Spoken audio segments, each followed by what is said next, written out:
तीन घूंघट वाली बहू की बेशर्म सास। फाइनली कॉलेज खत्म होने के इतने साल बाद हम लोग एक दूसरे से मिल ही लिए। हम जब से आए हैं तब से सिर्फ तुम तीनों और अंकल से बात कर रहे हैं। आंटी कहाँ हैं? आती होंगी वो भी। देव, आशु, अजीत काफी समय बाद अपने पुराने दोस्तों से मिल रहे होते हैं, लेकिन जैसे ही उनके दोस्त उनकी माँ के बारे में पूछते हैं तो तीनों बेटों के चेहरे पर एक अजीब सी परेशानी छाने लगती है। अरे ये क्या, मैं तो अपना बॉडी लोशन हॉल में ही भूल गई। देव, आशु, अजीत की माँ अनिका नहाने के बाद टॉवल में ही सीधा अपना बॉडी लोशन लेने के लिए हॉल में आ जाती है। अपने दोस्त की माँ को ऐसे टॉवल में देख रोहन और विक्की अपनी हंसी नहीं रोक पाते। अरे ये क्या, लगता है आंटी को हमसे मिलने की कुछ ज्यादा ही जल्दी थी, तभी तो वो बिना कपड़े पहने टॉवल में ही ऐसे आ गई। नमस्ते आंटी। हेलो बच्चों, वैसे मुझे आंटी बोलने की कोई जरूरत नहीं है, मैं तुमसे बस कुछ साल ही तो बड़ी हूँ, तुम मुझे दीदी कहकर बुलाओ। अपने दोस्तों के सामने तीनों बेटों को अपनी माँ पर काफी गुस्सा आता है। अपने दोस्त के जाते ही तीनों बेटे अपने पिता के साथ अपनी माँ के कमरे में जाते हैं। आपने तो बेशर्मी की सारी हदें पार कर दी। अरे खुद की नहीं, कम से कम हमारी तो इज्जत रख लेती। क्या जरूरत थी आपको ऐसे टॉवल में हॉल में आने की? मुझे हॉल में आने का कोई शौक नहीं था, वो तो बस मैं अपना बॉडी लोशन भूल गई थी। अरे पूरे मोहल्ले में तो हमारी नाक कटवा दी, कम से कम बच्चों के दोस्तों में तो हमारी इज्जत रहने देती। अनिका कहने को तो 3 जवान बेटों की माँ थी, लेकिन उसकी सारी हरकत एक जवान लड़की से कम नहीं थी। बूढ़ी उम्र में भी अनिका छोटे छोटे कपड़े पहनती थी, डिस्को में जाती थी, जिसके चलते आसपास के घरों में अनिका का काफी मजाक बनता था। लेकिन अनिका को तो इससे कोई मतलब ही नहीं था। कैसे मुरझा गए हैं मेरे गार्डन के फूल। अनिका क्रॉप टॉप और शॉर्ट्स पहने गार्डन में सभी फूलों को पानी देने लगती है कि तभी दीवार से 2 बुढ़े अनिका को देखने लगते हैं, जिसे महेश देख लेता है और गार्डन में आकर उन पर चिल्लाने लगता है। तुम्हारे घर में माँ बहन नहीं है क्या, जो यहाँ से देख रहे हो? माँ बहन तो है, लेकिन ऐसा माल नहीं है। अपनी उम्र में ऐसे कहाँ नजारे देखने को मिलते हैं, थोड़ी देर देखने दीजिए ना। अनिका की बेशर्मी की वजह से महेश का घर से बाहर निकलना ही बंद हो गया था। क्या हुआ महेश, काफी दिनों से देख रहा हूँ, कुछ परेशान सा लग रहा है। अरे मेरी परेशानी की वजह तो तू अच्छे से जानता है राजेश। मुझे तो इस बात का डर है, कहीं अपनी जैसी बहुएं लेकर आ गई तो मेरे बेटों की तो जिंदगी बर्बाद हो जाएगी। तो तू खुद क्यों नहीं अपने बेटों के लिए बहुएं ढूंढ लेता? अरे मेरा एक दोस्त है, उसकी 3 बेटियां हैं, तीनों की तीनों काफी ज्यादा संस्कारी हैं। अगर तू चाहे तो मैं उससे तेरे बेटों के रिश्ते की बात चलाऊं। अब सास बेशरम हो तो क्या हुआ, कम से कम बहुएं तो संस्कारी होनी चाहिए। राजेश की बात मानकर महेश अपने तीनों बेटों के साथ उन तीनों बहनों गीता, भारती और पूनम को देखने के लिए जाता है। तीनों ही बहनें सर पर चुनरी ओढ़कर खड़ी होती हैं, जिन्हें देख महेश, योगेश भाई साहब, आपने तो अपनी बेटियों को बड़े संस्कार दिए हैं, हमें तो ये रिश्ता मंजूर है। हमारी तरफ से भी रिश्ता मंजूर समझिए, लेकिन आप भाभी जी के बिना क्यों आए हैं? वो क्यों नहीं आए आपके साथ? उनकी तबीयत थोड़ी खराब थी इसलिए। आशु बातों को घुमाते हुए टाल देता है। वहीं महेश अनिका को ये पता नहीं लगने देता कि उसकी तीनों होने वाली बहुएं कितनी संस्कारी हैं। वहीं तीनों संस्कारी बहुओं को भी उनकी बेशर्म सास के बारे में भी नहीं पता चलता। समय गुजरता है और 3 बहनें अपने ससुराल में आ जाती हैं और आज ससुराल में शादी के बाद उनका पहला दिन होता है।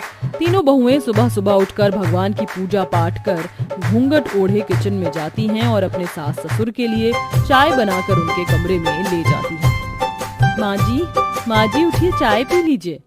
तीनों घूंघट ओढ़े बहुएं अपनी सास को उठाने लगती हैं। अनिका की जैसे ही आंखें खुलती हैं तो अपने सामने घूंघट ओढ़े 3 लड़कियों को देखकर काफी डर जाती है।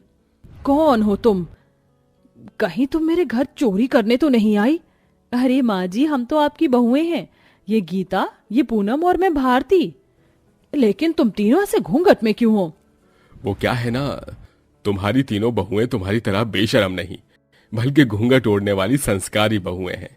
अपने पति महेश के मुंह से ये सब सुन और अपनी तीनों बहू को ऐसे घूंघट में देख बेचारी अनिका का तो सर ही चकरा जाता है। अरे माँ जी, आप आ गई, और ये क्या, ये आपने कैसे कपड़े पहने? लगता है आपने किसी बच्चे का टॉप पहन लिया है। गंवार, ये बच्चे का टॉप नहीं बल्कि क्रॉप टॉप है, और आजकल सब यही पहनते हैं। लेकिन माँ जी, ऐसे कपड़े पहनते हैं तो हमने सिर्फ बच्चों को देखा है, और जहां तक हम जानती हैं आप तो बच्ची नहीं हो, तो आपने ऐसे कपड़े क्यों पहने हैं? गीता का जवाब सुन जहां महेश और उसके तीनों बेटे हंसने लगते हैं, वहीं अनिका मुंह बनाकर बाहर चली जाती है। जब से बेशर्म सास के घर पर उसकी तीनों संस्कारी घूंघट ओढ़ने वाली बहुएं आई थीं, तब से मोहल्ले में एक अजीब सी चहल पहल मच गई थी। अरे देखो देखो, ये वही तीनों अनिका की घूंघट ओढ़ने वाली बहुएं हैं। मैंने तो सुना था कि आजकल की बहुएं मॉडर्न बेशरम और सास संस्कारी होती है, लेकिन यहाँ तो इनके घर उल्टी गंगा बह रही है। बहुएं घूंघट वाली और सास ऐसे छोटे छोटे कपड़े पहनने वाली बेशर्म। अपनी सास के बारे में ऐसी बातें सुन तीनों घूंघट वाली बहुओं को काफी बुरा लगता है, जिसके चलते वो तीनों अपनी सास को समझाने की काफी कोशिश करती हैं। अरे माँ जी, आज फिर आप दोबारा ऐसे कपड़ों में बाहर जा रही हैं। कम से कम अपना नहीं तो घर वालों के बारे में तो सोचिए। पता भी है आस पड़ोस की औरतें किस तरह से बातें करती हैं आपके बारे में। लोग क्या कहते हैं मुझे इससे कोई भी मतलब नहीं है। मेरा जो मन करेगा मैं वो पहनूंगी, समझी तुम तीनों। अपनी तीनों घूंघट वाली बहू के समझाने पर भी अनिका अपना बेशर्मपन नहीं छोड़ती। ऐसे ही समय गुजरता है और आज घर में सभी सत्यनारायण की कथा रखते हैं। सबने तो आरती कर ली, लेकिन अनिका जी कहाँ हैं? उन्हें भी बुला लीजिए, वो भी आरती कर लेंगी। पंडित जी, वो पूनम इससे पहले कुछ बोले अनिका रिप्ड जीन्स और मिनी टॉप पहनकर सबके सामने पूजा में आती है। वो मैं अपनी फ्रेंड के साथ क्लब में गई थी ना, इसलिए आने में थोड़ा टाइम लग गया। दीजिए, अब मैं आरती कर लेती हूँ।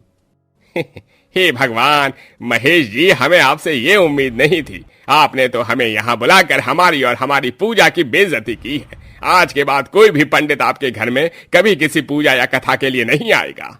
पूजा करने आए सारे पंडित अनिका की वजह से गुस्से में वहां से चले जाते हैं, जिसे देख अब यही दिन देखने को रह गए थे। मैं कभी कभी तो सोचता हूँ कि क्यों मैंने आपकी कोख से जन्म लिया। बेशरम बहनें, पत्नियां, बेटियां तो देखी हैं, लेकिन बेशरम माँ तो मैं पहली बार देख रहा हूँ। मुझे तो शर्म आती है अपनी आपको माँ कहते हुए। अनिका के तीनों बेटे उसे खरी खोटी सुनाकर चले जाते हैं। महेश भी अपने तीनों बेटों को नहीं रोकता। वहीं तीनों घूंघट ओढ़े बहुएं भी अपने पतियों के साथ चली जाती हैं। ये पहली बार था कि अनिका को अपने बेटों की बात सुनकर थोड़ा बुरा लग गया था, लेकिन अगले दिन अनिका हर रोज की तरह जैसे ही क्लब में पार्टी करने के लिए जाती है। बेशर्म से बेशर्म लोग देखें, लेकिन इसके जैसा बेशर्म कभी नहीं देखा। अरे हम भी मॉडर्न है, लेकिन हम अपनी संस्कृति आज तक नहीं भूले। अपने दोस्तों के साथ कार्ड खेल रही अनिका जैसे ही माधवी की बातें सुनती है तो गुस्सा होकर वहां से चली जाती है और ऐसे ही कुछ दिन बीत जाते हैं। भाई साहब, आपने टॉप तो अच्छा सिला है, लेकिन इसका गला थोड़ा ज्यादा डीप हो गया है। क्या हुआ बहन जी? आप तो वैसे भी डीप ही पहनती हैं और आपके फिगर पर तो ये भी अच्छा लगेगा। तमीज से बात कर, समझा? कपड़े सिलवाती हूँ इसका मतलब ये नहीं कि तेरी सारी बदतमीजी सह लूंगी।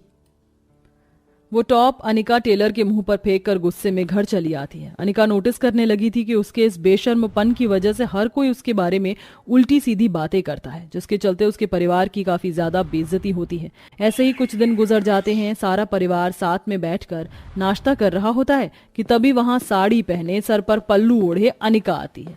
अनिका को ऐसे कपड़ों में देख सारे परिवार की आंखें और मुंह खुला का खुला रह जाता है। बेटा, ये औरत तो मुझे अनिका लग रही है, लेकिन ये है कौन? मैं अनिका ही हूँ जी, लेकिन आज पहली बार मुझे पूरे कपड़ों में देखकर आप सभी लोग पहचान नहीं पाए। आप लोगों ने मुझे कितनी बार समझाया, लेकिन मैं कभी नहीं समझी। मेरी वजह से मेरे परिवार की इतनी बेइज्जती हुई। आप सभी लोग मुझे माफ कर दीजिए। जहाँ अक्सर एक सास अपनी बहू को संस्कारों के बारे में सिखाती है, लेकिन यहाँ तो सब कुछ उल्टा था। मुझे खुशी है कि मुझ जैसी बेशर्म सास को तुम जैसी घूंघट ओढ़ने वाली संस्कारी बहुएं मिली हैं। मुझे माफ कर दो।